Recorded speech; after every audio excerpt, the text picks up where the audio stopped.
Just before boarding, I noticed something strange. It was the 15th of October. And weirdly enough, my flight number was also 1015, even weirder.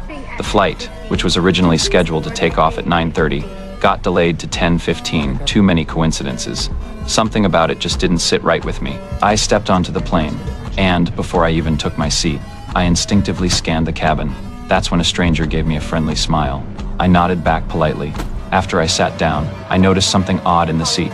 Back pocket in front of me, an MP3 player. Out of curiosity, I put the headphones on. What I heard made my skin crawl.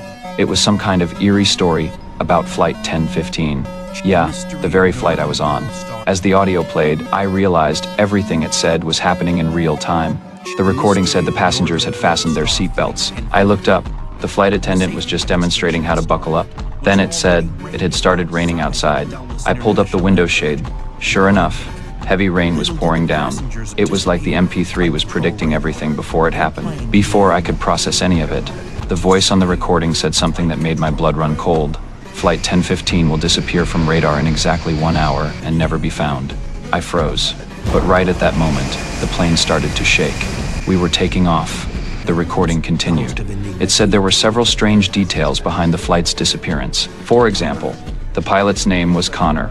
I immediately paused the recording, looked up. The captain was making an announcement on the screen. And yes, he introduced himself as Captain Connor. My heart started pounding.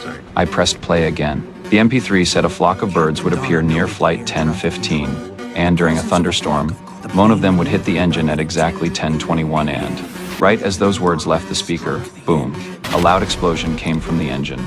I jumped to my feet, checked the time, 10:21 on the dot. I was completely rattled. Panicking, I rushed to the bathroom, splashing cold water on my face, trying to calm down. When I returned to my seat, the plane had stabilized again. Everything seemed normal, but the creepiest part, that explosion. It was like it never happened. No one else on the plane seemed to notice a thing.